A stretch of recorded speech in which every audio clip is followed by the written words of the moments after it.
Hello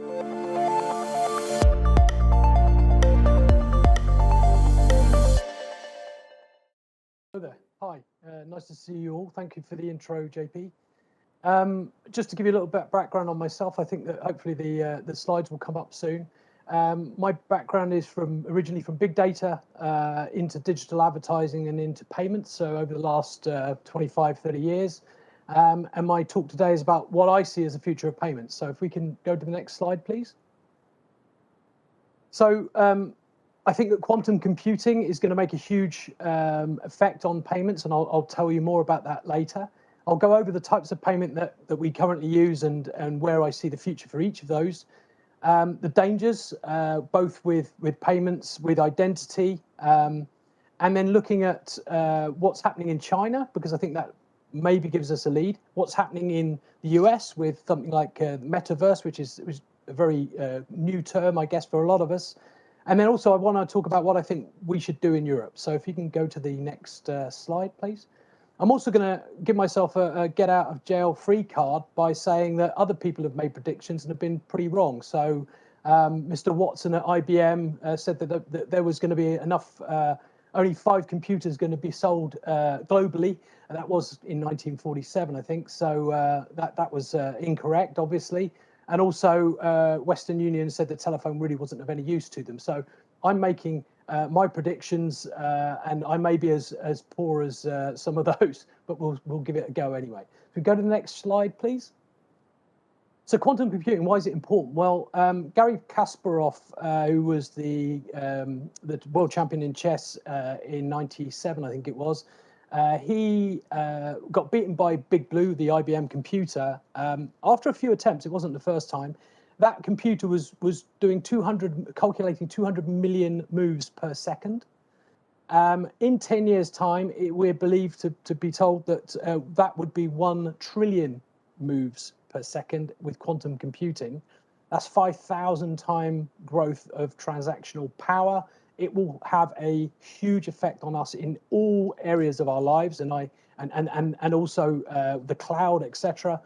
So I think that we have to just bear that in mind. That's why I'm talking about things that are happening not tomorrow, but in the next, say, 10, 20 years. If we can go to the next slide, please. So the areas I'm going to talk about are cash, cards, messaging solutions, wallets, and blockchain-based solutions. And I'm going to go through each of those and talk about where I think their future is. So if we can go to the next slide, please. So cash, I mean, essentially it's here. It's been here for a very, very long time, and it's going to stay here for some time to come. The ECB has said that it will back cash in all markets in Europe. Over the next till 2030 as a minimum. It will be there longer than that because people like it. It's more than 50% of transactions in Germany are still made using cash, even though coronavirus has subdued that a little bit. But ultimately, cash is here for some time yet. Banks don't like it because it costs money. It's difficult to look after. Governments don't like it because it allows for fraud. But ultimately, consumers like it and it will stay. So if we can go to the next slide, please.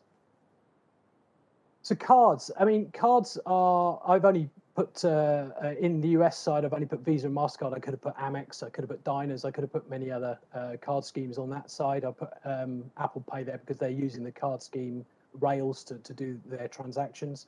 In China, you've got Union Pay. In Europe, what we did was we had local schemes, Girocard, Carte Bleue.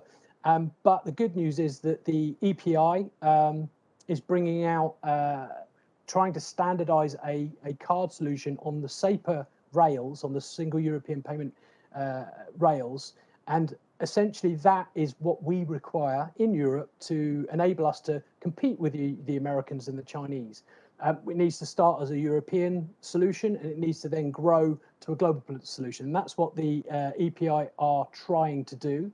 I think there are 31 banks and 2 acquirers that are in that group. Obviously, it needs to be taken up by all of the banks in Europe, and I think over time it will be, but that's at least a start, because ultimately, all transactions that are currently run using the Visa and MasterCard rails, all that data essentially we can get to the US. It essentially tells the US everything about what we're doing transactionally, and it gives our, what are technically competitors more information about us than we have ourselves. So it's really, really important that Europe, the first steps are being made. I think in 2019, 2020, the EPI was set up. But absolutely certain that we do require some pan-European card network. And if we can move to the next slide, please.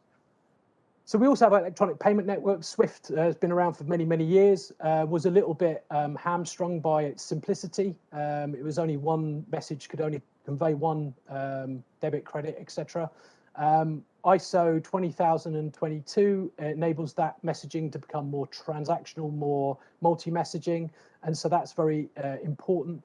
SAPA has also is an electronic messaging solution essentially, and those are the rails upon which SAPA will be the rails upon which we will build some sort of card solution for the European countries. The challenge with these is that because they can essentially be overtaken, I'll talk about blockchain-based solutions, they are going to be something that's going to be a little bit outdated, I think, in the coming years, but they'll still be around for some time. And if we can go to the next slide, please. So I'm talking in this instance about wallets. I mean, they're all electronic based solutions, all digital solutions, but I want to separate the American, the Chinese and the European efforts in these space. So America, you have PayPal and Amazon Pay that are wallet solutions that are not really linked to social media, whereas you've got Facebook Pay and Google Pay, which have behind them huge amounts of data. The same applies with China, where you have Alipay, but behind that you have WeChat, which is a social network. In Europe, we have some very big wallets like Revolut and N26, but they are using the Visa and MasterCard rails. They're not really separate. They are reliant on other technology. And again, another reason why we need to have a European version. And we are trying to create with digital wallets out there. We are trying to make like Payconic. They're trying to interact with other payment methods across Europe. The challenge is that it doesn't include all countries. So Spain and France are not in the organization, and I just don't see it working myself. What I do see is if we can bring in a SAPA-based card transactional solution, that will give us a standard by which we can then have digital wallets being used. But what we still don't have in Europe is that social media background. So I'll talk more about that later on. But if we can move to the next slide, please. So I've picked out 4 different cryptocurrency blockchain solutions, and I did that because they all have different purposes. There are loads of them. I could have put 20 up here. Ripple basically was trying to sort of do something better than Swift, and it sort of does, I think, but it's in trouble with the SEC, and I'll talk about that in a little while, about regulation. But it really was there for a purpose, and the purpose was good, and it worked well, and it still does work well, it still exists, but it's been hit by the regulator. I won't talk about all of the other ones, I don't really have time, but Ethereum is the one that I think that I want to bring to the fore, because it's smart contracts. It's the ability to put the warranty and the transaction and who bought what from where all together in one link in the blockchain, and enable then you to look back in time and see what transactions have been done by that individual. And I think it's really, really important, because I think the future goes more social. And if you can transact both socially and with payments using the blockchain, and quantum computing will allow this, you will be able to see every transaction, not just transactions with cash and with money, but with cryptocurrencies, with conversations, with everything. And that's, I think, where we are headed in the next 20 or 30 years. I put Bitcoin up there because I do believe today now that Bitcoin is believed in enough for it to be called a currency. Fiat currencies say, well, we're backed by our governments. Gold is a product that you can use for other purposes, and you can physically touch it. But I wouldn't want to be in Argentina at the moment, or Venezuela, where you have inflation running at 1,000%, in Argentina at 50%, because your money's devaluing all the time. And I think that Bitcoin is something that allows you to get away from that inflationary pressure. And so I think that people, for stored value, I think will start to use Bitcoin more. And so I see a long-term value of Bitcoin. It will be very, very up and down, but I do see a long-term value in that product. If we can move to the next slide, please. See, I was talking about Ripple having issues with the SEC. They're having issues with the SEC because essentially they look like they've done a securities fraud. But they're now trying to be, this week, they're trying to get regulated by somebody else. And this is where regulation is so important. And yet, at the same time, it can't keep up. So I think that the challenge for regulators is to try and keep up. The challenge for these new payment methods is to try and stay in the grey area of the law to make sure that they can continue to get new customers. And that's going to be the big balance. We can go to the next slide, please. One thing that does scare me, though, is the social credit that's coming out of China.